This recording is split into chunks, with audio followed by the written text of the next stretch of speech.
Assalamualaikum warahmatullahi wabarakatuh. Kami dari kelompok 12. Di sini kami akan mempresentasikan hasil diskusi kami yang berjudul Audit Syariah. Di sini kami beranggotakan 4 orang, yaitu yang pertama ada Ajeng Saiga, yang kedua Anggis Prasetyaningsih, yang ketiga Reko Setiawan, dan keempat saya sendiri juga Saputra sebagai moderator. Langsung saja ke materi yang pertama, yaitu konsep perkembangan audit syariah. Pengertian audit syariah. Umumnya definisi audit syariah ini yakni suatu bukti yang akan dapat dilihat, diawasi, serta pengontrolan dan juga melakukan pelaporan terhadap transaksi yang sesuai dengan aturan hukum dalam syariat Islam yang diharapkan membawa manfaat tepat waktu dan benar, serta memberikan laporan yang selaras terhadap pengambilan keputusan. Dalam melakukan sebuah audit syariah ini bukanlah tugas yang sangat mudah dalam keadaan kapitalistik serta sistem keuangan konvensional yang terdapat persaingan. Audit syariah memiliki cakupan lebih jauh daripada audit konvensional, yang mana audit syariah tidak sebatas mencakup standar audit internasional dan nasional, juga mencakup dalam sebuah prinsip syariah, di mana audit syariah itu bisa melakukan penerapan audit internasional juga nasional, selagi tidak menyimpang dari ketentuan syariah. Konsep audit syariah wajib diperbanyak pemahaman dengan adanya aktivitas yang semestinya berhubungan dengan sistem produk, lingkungan pekerja, serta berbagai warga agar memperluas pengetahuan terhadap konsep dari audit syariah. Masyarakat juga dibutuhkan pengembangan kerangka pemeriksaan audit syariah di berbagai lembaga keuangan syariah, di mana bisa membentuk kerjasama yang baik oleh warga lainnya. B. Sejarah dan perkembangan audit syariah. Sejarah audit syariah. Audit syariah mempunyai keterkaitan dengan lembaga Hizbah. Hizbah merupakan salah satu yang termasuk dalam lembaga perekonomian. Paling pertama pada Islam terdapat istilah Hizbah, yakni lembaga agama yang berada di bawah naungan negara yang dipilih oleh orang untuk menjadi petanggung jawab dan menugaskan perintah yang menurutnya benar. Sedangkan mustahib, yakni anggota dari lembaga Hizbah yang merupakan orang-orang yang mempunyai pemahaman yang luas dan tingkatan tertentu dalam syariat Islam dan perekonomian Islam, yang memiliki kemampuan memberikan kemasukan terhadap isu-isu yang masuk sehingga bertentangan dengan prinsip-prinsip moral dan juga syariat.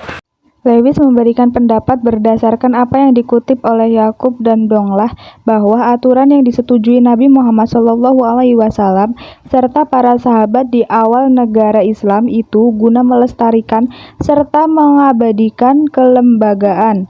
Aturan yang ada dihubungkan dengan prinsip-prinsip syariah. Konsep yang dilandaskan dengan al-amr bil ma'ruf wal nahyu an al-munkar.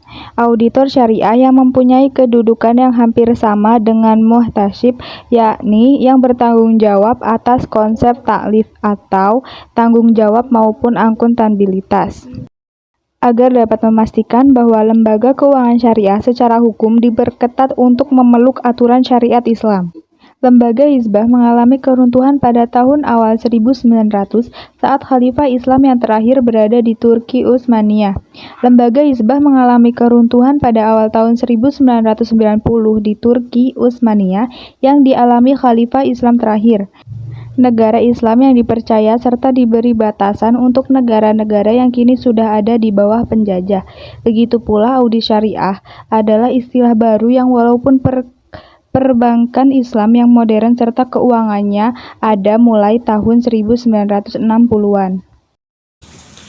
Lalu ada B, perkembangan audit syariah.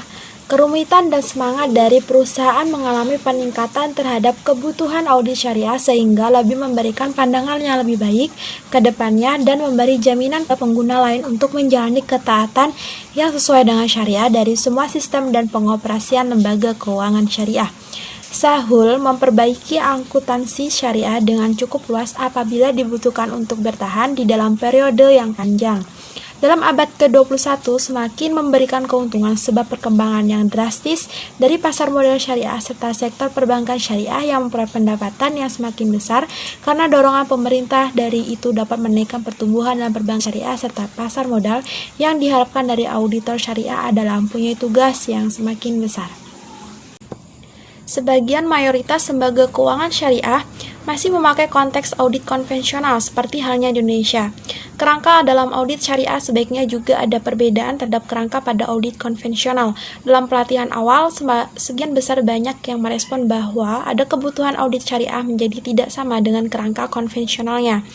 Selain dari itu, badan pengawasan juga diharuskan bertanggung jawab dalam merumuskan kerangka kerja yang akan sertakan dengan seluruh lembaga keuangan syariah, tersadar akan pentingnya konteks audit yang mempunyai kualifikasi yang berada di paralel dan metodologi sendiri dengan Maqasid asy-Syariah. Tidak terdapatnya landasan yang dianggap serta standar audit syariah merupakan masalah penting yang harus dilawan sekarang ini pada audit syariah. AAOIVA serta IFSB berkaitan untuk mengatasi konflik. 7 audit syariah yang terdapat di lembaga keuangan syariah praktiknya tidak seutuhnya sama dengan pedoman syariah, baik di Indonesia, Malaysia, ataupun negara lainnya di dunia keuangan syariah.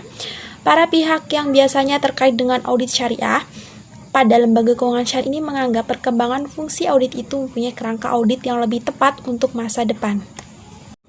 Yang diharapkan dari proses audit syariah yakni bisa menjadi luas dan juga rinci, karena selain itu pengesahan keuangan pada audit syariah biasanya melibatkan pendapat tentang kejujuran dan keteraturan dalam ekonomi secara efektif dan efisien, serta melaporkan penipuan, ketidaklengkapan sebuah administrasi atau kurang punya dalam manajerial, atau kegagalan dalam mencapai tujuan. Kepedulian terhadap ruang lingkung syariah harus memiliki manfaat pada masyarakat. Oleh karenanya, auditor harus waspada pada kesalahan atau aturan dari lembaga keuangan syariah yang dikhawatirkan menyebabkan kerugian kepada masyarakat atau orang lain yang ingin memodalkan atau telah menginvestasikan beberapa banyak dana kepada warga yang mempunyai hak berzakat serta untuk lingkungan.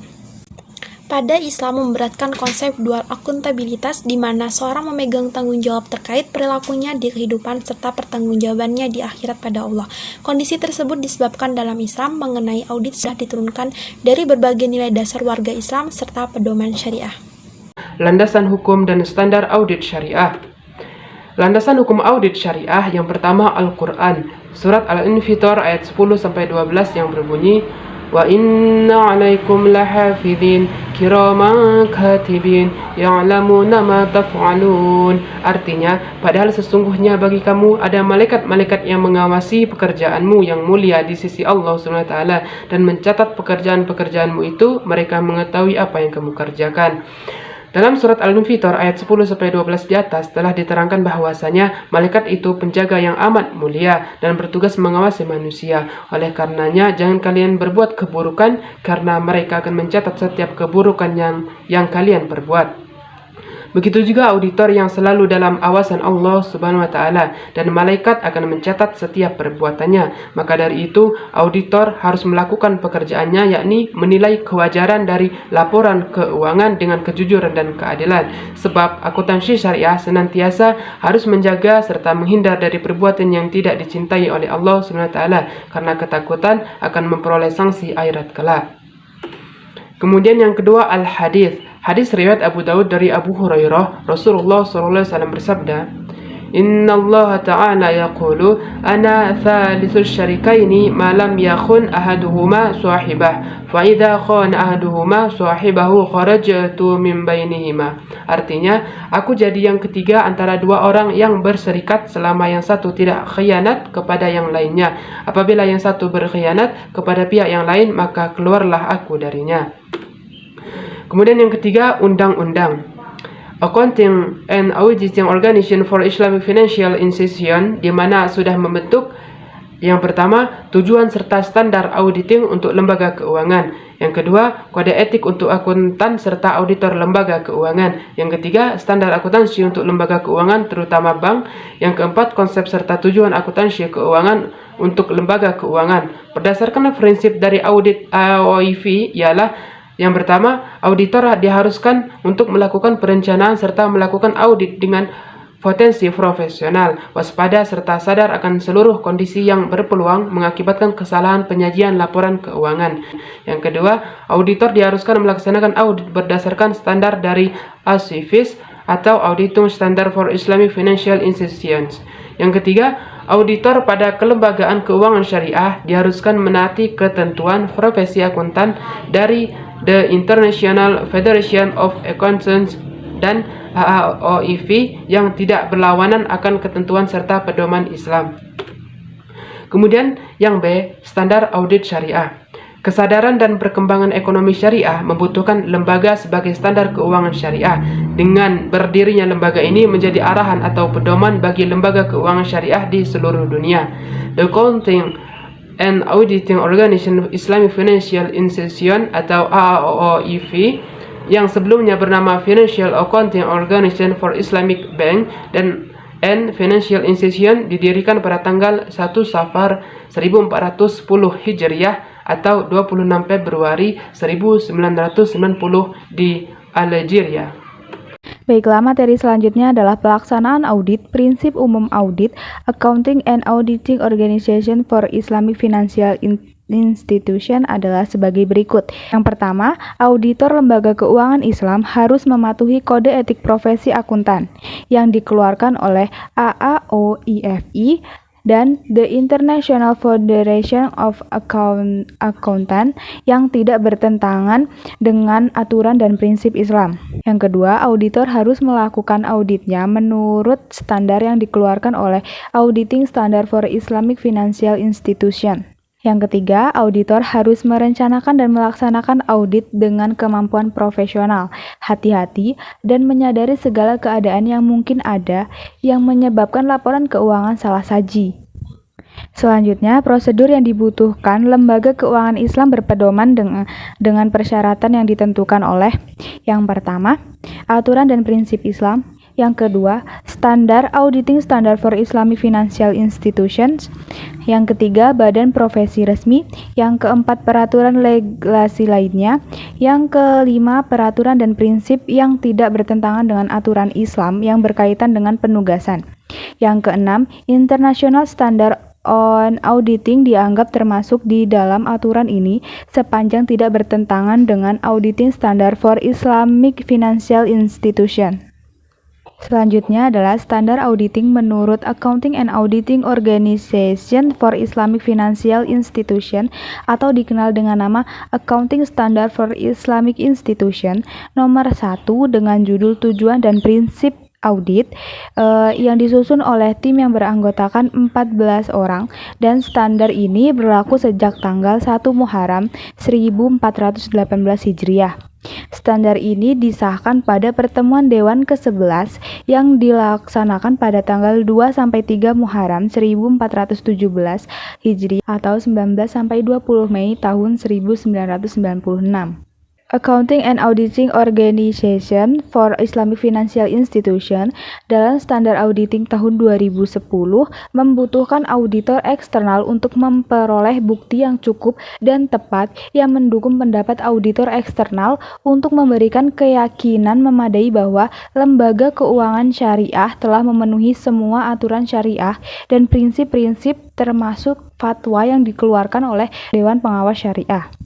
Standar Keuangan Dewan Internasional tahun 2006 dalam pernyataan mereka mengenai syariat audit disebutkan, komite audit, lembaga yang menawarkan jasa keuangan syariah, harus menggunakan upaya terbaik mereka dalam memastikan bahwa auditor eksternal yang mampu menampung kepatuhan syariah. Sebagian besar lembaga yang menawarkan jasa keuangan Islam memiliki auditor internal yang melakukan analisis sendiri. Sementara beberapa memiliki Dewan Pengawas Syariah. Yang terakhir adalah kesimpulan. Yang dimaksud dengan audit syariah yaitu suatu proses yang sistematis untuk memperoleh bukti yang cukup dan relevan untuk membentuk opini apakah subjek itu personil, proses, kinerja keuangan serta non-keuangan konsisten dengan aturan syariah dan prinsip-prinsip yang diterima secara luas oleh masyarakat Islam dan melaporkan kepada pengguna. Dasar hukum audit syariah dapat dilihat dari Al-Quran Surah Al-Infitar ayat 10-12. 3. Standar Accounting and Auditing Organization for Islamic Financial Institution dalam audit syariah yaitu apakah sudah melakukan pengawasan terhadap lembaga dari sisi syariah, pertanggungjawaban terhadap lingkungan sosial atau CSR, apakah telah disalurkan untuk kegiatan sosial, serta pengungkapan dan penyajian dari laporan keuangan apakah sudah sesuai dengan prinsip akuntansi yang berlaku secara umum. Baiklah, sekian presentasi dari saya kembalikan ke moderator. Terima kasih atas perhatiannya. Kami dari kelompok 12 meminta maaf apabila ada kesalahan dalam pengucapan, dan pada Allah lah kami mohon ampun. Kami akhiri. Wallahu muwaffiq ila aqwamit thoriq. Wassalamualaikum warahmatullahi wabarakatuh.